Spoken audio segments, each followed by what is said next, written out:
Liberalism is the mother of all political ideologies. सभी political ideologies की जड़ें कहीं ना कहीं लिबरलिज्म से जुड़ी है। मॉडर्न पॉलिटिकल थॉट की शुरुआत भी लिबरलिज्म से ही होती है और लिबरलिज्म की शुरुआत मीडिएवल वर्ल्ड ऑर्डर के ब्रेकडाउन से होगी। आज आप जिस form of society and politics को एक्सपीरियंस करते हैं, 21st सेंचुरी की ये सोसाइटी, 21st सेंचुरी की ये पॉलिटिक्स मीडिएवल वर्ल्ड के अवशेषों पर ही बनी है। So it is very clear that it is the demise and breakdown of the medieval world order which gave birth to liberalism, modernity and the modern world. medieval world order के टूटने के लिए, medieval world order के breakdown के लिए ये 5 revolutions responsible हैं. Protestant Reformation, Scientific Revolution, Enlightenment, English Revolution and French Revolution. इन्हीं 5 revolutions को हम liberalism के origin के अंतर्गत स्टडी करेंगे. अगर आपने इन पांचों revolutions को समझ लिया तो लिबरलिज्म और मॉडर्निटी के ओरिजिन से रिलेटेड आपके सभी डाउट्स और कन्फ्यूजन्स दूर हो जाएंगे। आज इस यूट्यूब वीडियो में हम ये समझने की कोशिश करेंगे कि कैसे प्रोटेस्टेंट रिफॉर्मेशन ने लिबरलिज्म के राइज और मीडिएवल वर्ल्ड ऑर्डर के ब्रेकडाउन में एक इंपॉर्टेंट रोल प्ले किया। आपके स्क्रीन पर दिख रहे हैं लिबरलिज्म के बाकी सभी टॉपिक्स, बाकी जितने भी एक्सटेंसिव लेक्चर्स हैं लिबरलिज्म के, ये सभी पॉलिटिकल साइंस के हमारे ऑनलाइन कोर्स का हिस्सा है। UPSC political science optional, upcoming NET JRF exams, इन सभी एग्ज़ाम्स के लिए हमने पॉलिटिकल साइंस का एक ऑनलाइन कोर्स तैयार किया है। इस कोर्स में continuously new content, new updated videos add हो रही हैं कि जितने भी न्यू कंटेंट्स हैं, इन कंटेंट्स को आने वाले एग्ज़ाम्स को ध्यान में रखते हुए बनाया जा रहा है। अगर आप इन न्यू कंटेंट्स के बेनिफिट्स को अवेल करना चाहते हैं तो आप इस कोर्स से जुड़ सकते हैं। मीडिएवल वर्ल्ड, और जब मैं यहाँ मीडिएवल वर्ल्ड कहता हूँ तो मेरा मतलब मीडिएवल यूरोपियन सोसाइटी से है। मीडिएवल यूरोपियन सोसाइटी एक hierarchical unified Christian world order पर बेस्ड थी, एक हायरार्की पर बेस्ड थी, एक यूनिफाइड वर्ल्ड ऑर्डर पर बेस्ड थी। इस मीडिएवल वर्ल्ड ऑर्डर के टॉप पर मौजूद थे गॉड, ईश्वर। इस हायरार्की के बॉटम पर मौजूद थे कॉमन पीपल, आम लोग। गॉड के बाद, ईश्वर के बाद नेक्स्ट लेवल ऑफ अथॉरिटी थी चर्च और पोप। चर्च के बाद थर्ड लेवल ऑफ अथॉरिटी थी किंग, रूलर्स। आपको समझना है कि यहाँ इस यूनिफाइड वर्ल्ड ऑर्डर में रिलीजियस और सेक्युलर अथॉरिटी में कोई डिस्टिंक्शन नहीं था। चर्च, स्टेट, पोप, किंग सभी एक सिंगल हायरार्किकल स्ट्रक्चर के पार्ट थे, सभी एक यूनिफाइड वर्ल्ड ऑर्डर के पार्ट थे। थ्योरी बहुत सिंपल थी। ईश्वर ने धरती को बनाया, धरती पर पोप या आप कहें चर्च को ईश्वर ने अपने रिप्रेजेंटेटिव के रूप में धरती पर इस्टेब्लिश किया। ईश्वर के साथ, गॉड के साथ डायरेक्ट कनेक्शन सिर्फ चर्च के द्वारा ही, पोप के द्वारा ही इस्टेब्लिश किया जा सकता है। ईश्वर के रिप्रेजेंटेटिव होने की वजह से सिर्फ पोप के पास ये अधिकार था कि पोप रूलर को, दैट मीन्स किंग को, आम लोगों के ऊपर रूल करने की अथॉरिटी दे। आम लोगों के ऊपर रूल करने की अथॉरिटी एक रूलर को गॉड के बिहाफ पर पोप के द्वारा ही ग्रांट किया जा सकता था। So the rulers, the kings, they derived their authority to rule not from the people but from the church, from the pope. तो यहाँ आप देख सकते हैं इस हायरार्की में एक इंडिविजुअल के पास प्रैक्टिकली कोई ऑटोनॉमी नहीं थी, no freedom at all. The individual had to be guided either by the state, that means by the king, by the ruler, और by the church, by the pope. 13th century तक Saint Augustine ने अपने religious Christian philosophy से इस पूरे medieval world order को justify करके रखा था।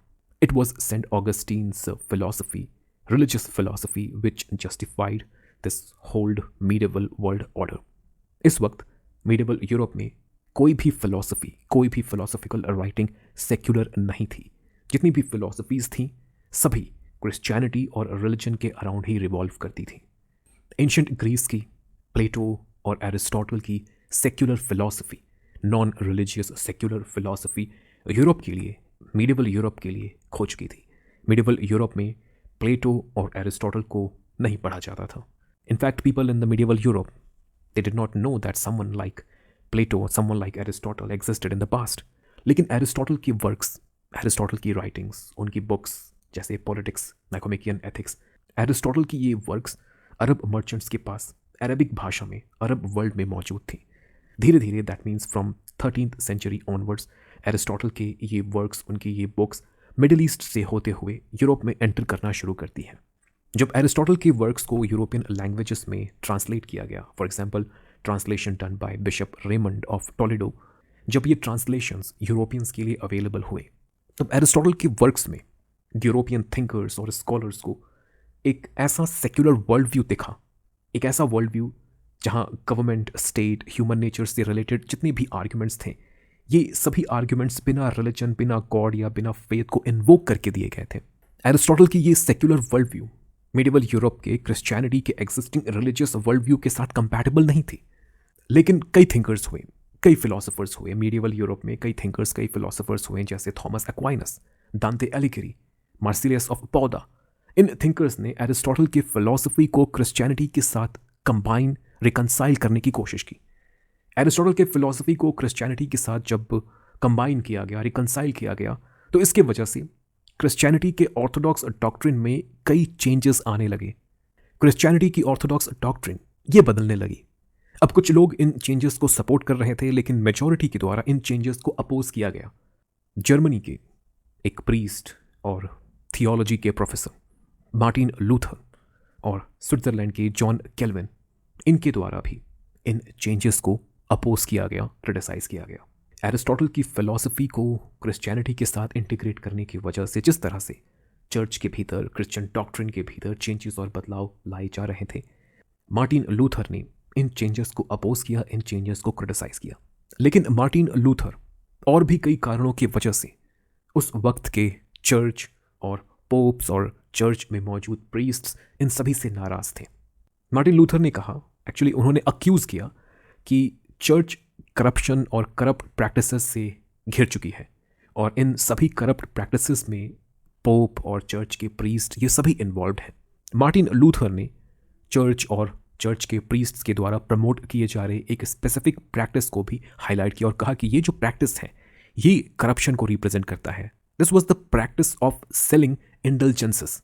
इंडल्जेंस एक तरह की पार्डन या फॉरगिवनेस थी, जिस पार्डन, जिस फॉरगिवनेस को आप चर्च से पैसे देकर परचेज कर सकते थे अगर आपने कोई क्राइम या कोई सिन किया हो और आपको डर है कि इस क्राइम, इस सिन, इस पाप की वजह से आपको मृत्यु के बाद हेल, नर्क जाना पड़ जाए। तो प्रायश्चित करने की जगह आप इन इंडल्जेंस को परचेज कर सकते थे और अगर आपने इंडल्जेंस को परचेज कर लिया तो आपने जो क्राइम किया है, जो सिन कमिट किया है, उसकी माफ़ी आपको मिल जाएगी और मृत्यु के बाद आप हेल नहीं बल्कि हेवन जाएंगे। इस तरह के क्लेम्स को यूज़ करते हुए, इस तरह के प्रोमिसेस को यूज़ करते हुए चर्च के प्रीस्ट्स के द्वारा इन इंडल्जेंसेस को लोगों को बेचा जा रहा था। मार्टिन लूथर ने इंडल्जेंसेस के इस सेल के प्रैक्टिस को क्रिटिसाइज किया। उन्होंने कहा कि प्रीस्ट्स, चर्च के प्रीस्ट्स आम लोगों को मिसगाइड कर रहे हैं, मिसलीड कर रहे हैं सिर्फ इसलिए ताकि लोग पैसे देकर इन इंडल्जेंसेस को परचेज करें और चर्च इन पैसों का फिर मिसयूज कर सके। मार्टिन लूथर पेपल इनफैलिएबिलिटी के कॉन्सेप्ट और चर्च के बाइबल के स्ट्रिक्ट इंटरप्रिटेशन को लेकर भी नाराज थे। पेपल इनफैलिएबिलिटी का मतलब है कि पोप और चर्च कभी गलत नहीं हो सकता। ये एक डॉक्ट्रिन है, पेपल इनफैलिएबिलिटी की ये एक डॉक्ट्रिन है जो चर्च के द्वारा, मिडिवल यूरोप में जो चर्च के द्वारा अपनाई गई। पोप और चर्च ये कभी गलत नहीं हो सकते और पोप और चर्च की बाइबल की जो इंटरप्रिटेशन है, उनके द्वारा बाइबल को जिस तरीके से इंटरप्रेट किया गया है, सभी क्रिश्चियंस को बाइबल के इन्हीं इंटरप्रिटेशंस को मानना होगा। पोप और चर्च के इंटरप्रिटेशन के अगेंस्ट, बाइबल के पोप और चर्च के इंटरप्रिटेशन के अगेंस्ट कोई भी नहीं जा सकता, कोई भी क्रिश्चियन नहीं जा सकता। मार्टिन लूथर ने पेपल इनफैलिएबिलिटी के डॉक्ट्रिन को और इस तरह से बाइबल के स्ट्रिक्ट इंटरप्रिटेशन को प्रमोट किए जाने के प्रैक्टिस को वेहमेंटली क्रिटिसाइज किया। ये जितने भी पॉइंट्स, ये जितनी भी क्रिटिसिजम्स और ये जितने भी ऑब्जेक्शंस मार्टिन लूथर ने रेज किए, इन सभी पॉइंट्स को मार्टिन लूथर एक पैम्फलेट के फॉर्म में एक जगह लिखते हैं और फिर इस पैम्फलेट को अक्टूबर 31, 1917 इस दिन चर्च के दरवाजे पर नेल्ड कर देते हैं, मतलब वहाँ पर पेस्ट कर देते हैं इस पैम्फलेट को। और इस पैम्फलेट में जितनी भी बातें मार्टिन लूथर ने लिखी, इसे 95 थीसिस कहा जाता है। This pamphlet is called 95 thesis which was nailed on the door of the church on 31 अक्टूबर 1517। और इसी दिन से हम कहते हैं कि प्रोटेस्टेंट रिफॉर्मेशन की शुरुआत हुई, प्रोटेस्टेंट मूवमेंट की शुरुआत हुई।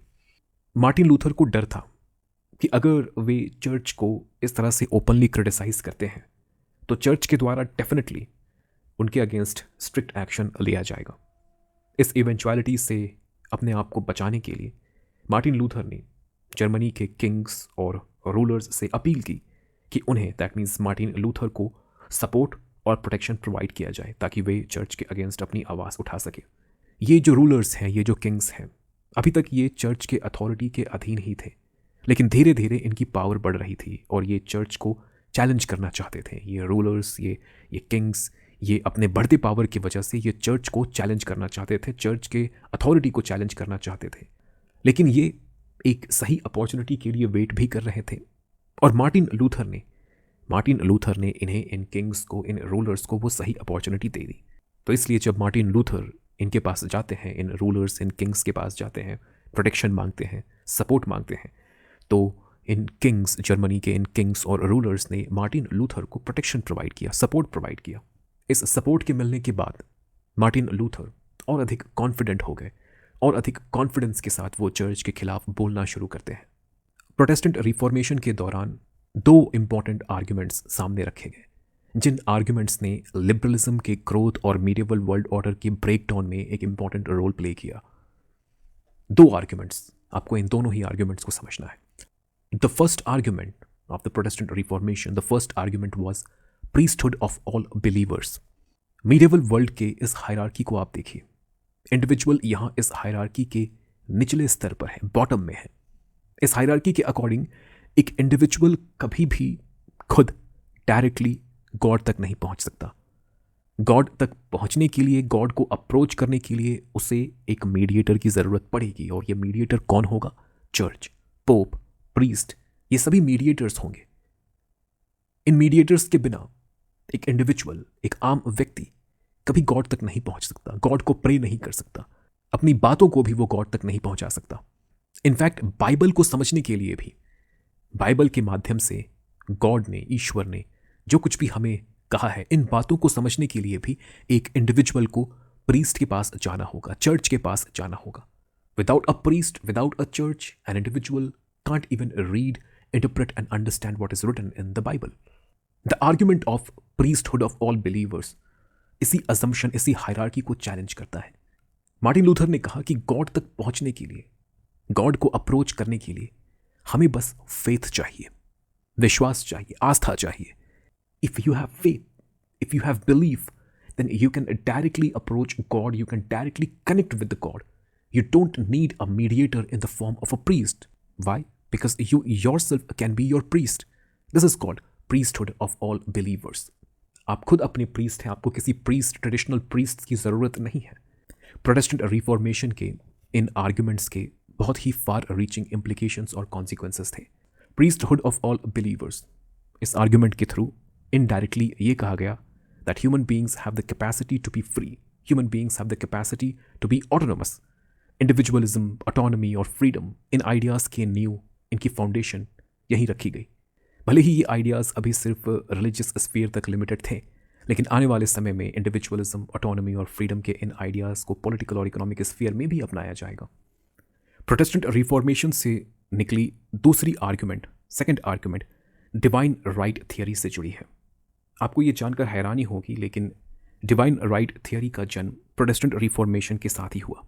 प्रोटेस्टेंट रिफॉर्मेशन से पहले किंग्स और रूलर्स रूल करने की अपनी अथॉरिटी को गॉड से नहीं बल्कि चर्च से डिराइव करते थे। So there was no concept of divine right before protestant reformation.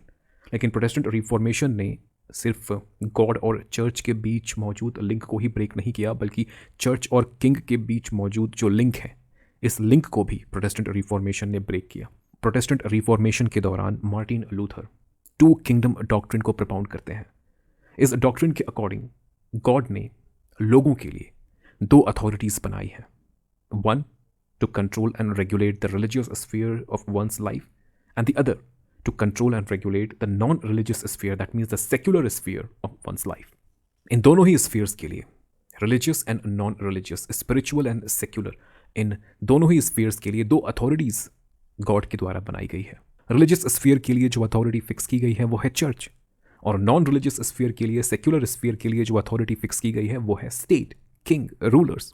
लेकिन ये दोनों ही अथॉरिटीज़ अपने लेजिटिमेसी को, अपने राइट को, अपने अधिकार को गॉड से डायरेक्टली डिराइव करती हैं। This was a new argument कि ये दो अथॉरिटीज़ हैं, secular authority and religious authority, और दोनों ही अथॉरिटीज़ इंडिपेंडेंटली अपने राइट, अपने लेजिटिमेसी को डायरेक्टली गॉड से डिराइव करेंगी। दैट मीन्स अब रूलर्स को रूल करने के परमिशन को लेने के लिए चर्च के पास जाने की ज़रूरत नहीं होगी। पहले किंग्स, रूलर्स को चर्च से परमिशन लेना होता था। लोगों के ऊपर रूल करने के अधिकार को चर्च के द्वारा रूलर्स को, किंग्स को ग्रांट किया जाता था। लेकिन अब रूलर्स डायरेक्टली इस अधिकार को गॉड से डिराइव कर सकते थे। This is what is called the divine right theory of kings. Rulers और kings, they can now claim the authority to rule directly from God. और जॉन कैल्विन की book Institutes of Christian Religion, इन works ने divine right theory को जन्म दिया, church state separation की बात की। यहाँ आप पूछ सकते हैं कि क्यों मार्टिन लूथर और जॉन कैल्विन के द्वारा चर्च स्टेट सेपरेशन की बात की गई, क्यों इन्होंने डिवाइन राइट थियरी के माध्यम से स्टेट के पावर को इंक्रीज करने की कोशिश की। आपको समझना है कि ये जो रिफॉर्मर्स थे, ये जो प्रोटेस्टेंट रिफॉर्मर्स थे, इन रिफॉर्मर्स को कैथोलिक चर्च के अगेंस्ट जाते हुए अपने रिफॉर्म्स को इम्प्लीमेंट करना था। और ये अपने रिफॉर्म्स को तब तक इम्प्लीमेंट नहीं कर पाते जब तक इन्हें लोकल रूलर्स और किंग्स का सपोर्ट नहीं मिलता। अपने रिफॉर्म्स को इम्प्लीमेंट करने के लिए इन्हें स्टेट के, इन्हें इन रूलर्स, इन किंग्स के सपोर्ट और पैट्रोनेज की ज़रूरत थी। यही वो रीज़न था कि मार्टिन लूथर और जॉन कैल्विन ने डिवाइन राइट थियरी की बात की, और डिवाइन राइट थियरी के द्वारा इन्होंने एग्जिस्टिंग स्टेट्स और मोनार्क्स और किंग्स और रूलर्स के पावर को इंक्रीज करने की कोशिश की। लेकिन आप कह सकते हैं कि डिवाइन राइट थियरी लिबरलिज्म के लिए एक पॉजिटिव डेवलपमेंट तो नहीं था, बल्कि एक नेगेटिव डेवलपमेंट था। और अगर आप ये कहते हैं तो आप सही हैं। डिवाइन राइट थियरी की वजह से, डिवाइन राइट थियरी के आने की वजह से यूरोप में absolute monarchy, powerful nation state का राइज होता है। After this divine right theory, states, kings, monarchies, they started getting more and more powerful. Protestant Reformation ने religious sphere में लोगों को फ्री तो ज़रूर किया, लेकिन political sphere में divine right theory की वजह से, इन absolutist state की वजह से लोगों की freedom, political sphere में लोगों की freedom और liberty ज़्यादा से ज़्यादा restrained होने लगी, restricted होने लगी। तो liberty और freedom के लिए next battle political sphere में लड़ा जाना था। Next battle in absolutist state के अगेंस्ट, इस डिवाइन राइट थियरी के अगेंस्ट लड़ा जाना था। और इस बैटल को जीतने के लिए हमें एक ऐसे थियरी की तलाश थी, एक ऐसे पॉलिटिकल थियरी की ज़रूरत थी जो थियरी एब्सोल्यूटिस्ट स्टेट और डिवाइन राइट थियरी को क्रिटिसाइज करे, एब्सोल्यूटिस्ट स्टेट और डिवाइन राइट थियरी के अगेंस्ट हो। And this is the kind of political theory that we are going to get after enlightenment, after English revolution and French revolution.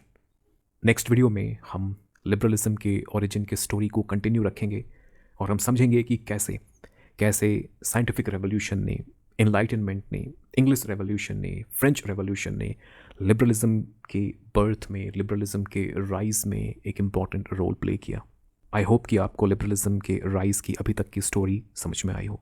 Thank you so much for listening.